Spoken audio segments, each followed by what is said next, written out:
Hello everyone, welcome to Painless Universal, a conversation with me, Anne Welsh.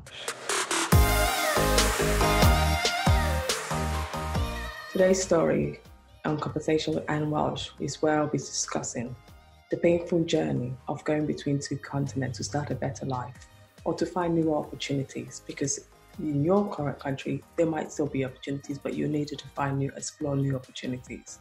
And also to describe the journey of why you're there. What happens to your family you've left behind? What if you get a sudden call that your family member is unwell? My guest will be describing all these details because she's just felt these pains. Meet Hannah. Hi everyone, and welcome again to Painless Universal, a conversation with myself and Welsh. I am delighted, as you know, to have Hannah join me on this platform to discuss her journey. Hannah, welcome so much, and thank you for being here and joining me on this platform. I know you're absolutely so busy, but I needed to speak to you. How are you?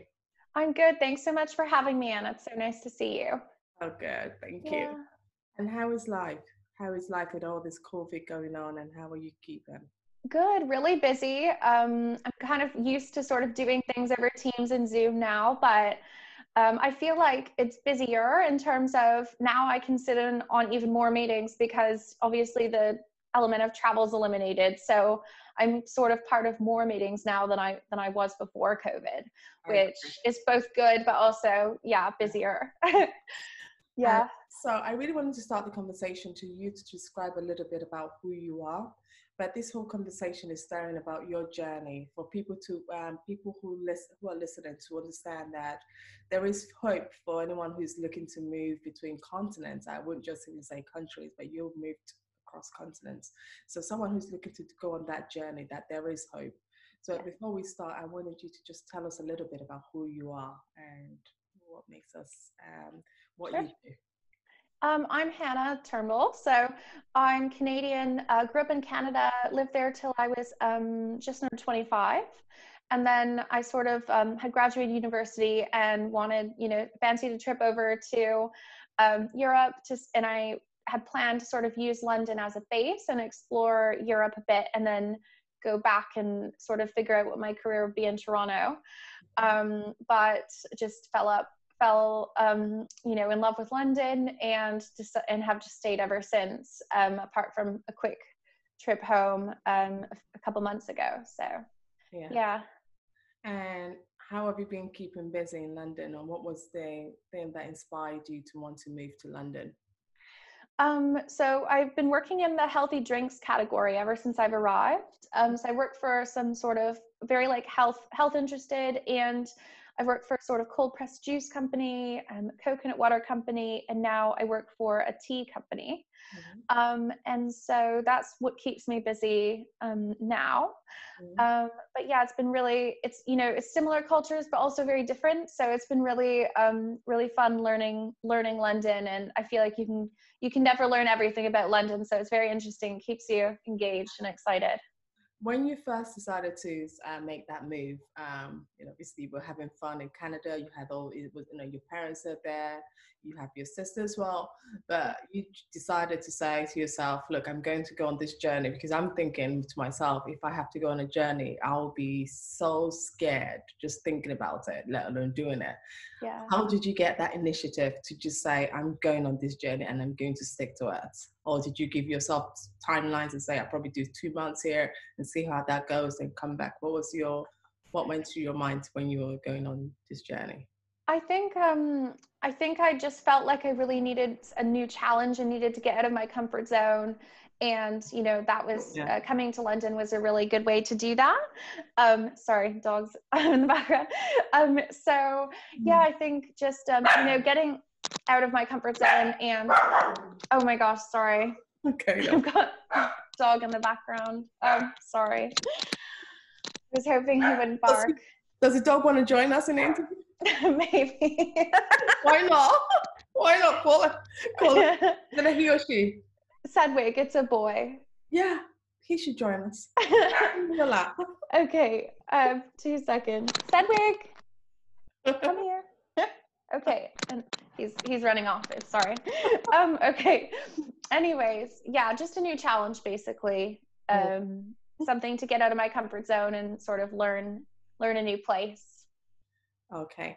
And have there ever been any setback from the move? Like any drawbacks, any day you've thought to yourself, oh, why did I actually go on this challenge? What was I actually thinking? I should have just stayed where I am and be comfortable where I am. Or have you not had any kind of regrets since you moved? Yeah, I think it is hard to leave behind sort of all your friends and your family and not have that safety net that you feel like you can sort of just go home if things don't work out, Yeah. or you have people you can fall back on that are close by. So Mm. it is a bit, I feel like you get a bit like a surge of independence because you know that there's no one to sort of fall back on from all the people you've known your whole life. Yeah. But I feel like, so it's a bit scary, and at times definitely you feel like, oh gosh, like I wish I hadn't done this. Yeah. But I think then it makes you sort of own your own sort of actions and your own, kind of responsibility a lot more than if you feel like you have all of that to fall back on. Yes. Oh, Yeah. I agree. Have you noticed any differences between Canada and United Kingdom? Is it in our way of language or in our way of operating and doing business? Are we too fast, too slow, or even in people generally? Have you noticed any kind of differences? I do think, Canada's people are a bit more friendly and like willing to speak to strangers, out and about. Whereas here, especially in London, I feel like London, is its own place, even beyond being, part of England. And sometimes London can be a bit cold and like it can be a bit lonely. But obviously, London's amazing. But I think, yeah.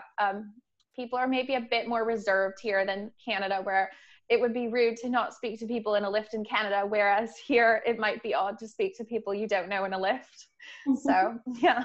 I noticed that in Canada actually when I went to Toronto for holidays, and we'll be in the lift. We stayed in this apartment, and in the lift, I literally everyone in there. Every time we go in there, and there was someone else, they would always say hello.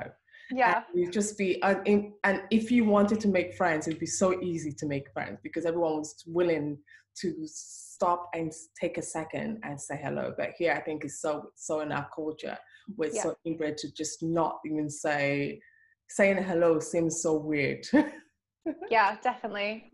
What about words? Have you used any kind of words to someone and so someone goes to you? I guess because we all watch a lot of American movies, so it's not much a problem, is it?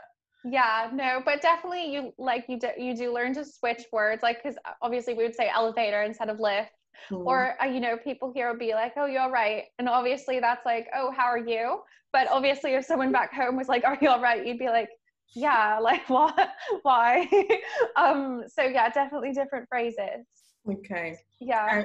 On your journey, was it difficult to settle in here in terms of finding a job, finding an apartment, trying to find how to fit in and settle into the country? Was it difficult? Was it a difficult journey for you to settle in this country? Or Yeah, I think I've come a long way. I think definitely in my career, but also what you really have to learn London and to know what you want and don't want and where maybe you fit in best, because definitely the different areas, London, is so big and the different areas vary so much. So from when I got here, I was living in a part of London that I probably wouldn't choose to live in now, but it takes a while to learn. So, and it's definitely, yeah, an expensive place to live. So yeah. yeah, definitely a bit of a journey. And since you've been on your journey, how is people back home? How is your family? Have you had any update on your family, and how's that been? Yeah, they've been really supportive. I tend to go back a couple times a year as much as I can to see my family and friends. So they've been really supportive, but it's been tough being away. Recently, my mom was diagnosed with like a terminal illness, so she has brain cancer. So that obviously would never be planned. But when something like that happens, it's obviously really hard to be far away from your mom. So that's been hard. When you heard that news, what did you do? Did you have to stay in the UK, or did you have to go back right away back to Canada? What was your... I went back straight away. So I was there for almost 3 months. I just went right back because she was in the hospital and she had a couple different surgeries. So it was a really hard time for my family. So I went straight back, but again, of course, nothing was planned. So I was lucky enough that my company was nice enough to let me keep my job and work remotely. So that's been really good. But yeah, I went straight back. So in light of COVID now, working remotely is no longer a big deal. Not like, COVID has now changed the world. So even, this happened to you, but now you've seen that everyone is working remotely. But how is your mom keeping, and how is she managing this newly diagnosed with cancer? I think she's just trying to take it day by day and be really positive. I think she definitely has good days and bad days. And I think she's just trying to connect with her loved ones as much as possible and take care of herself. So not demand too much out of herself, and realize that she is on a really hard journey, and she's gonna have to deal with her pain day by day. So yeah, wow, she's doing really well.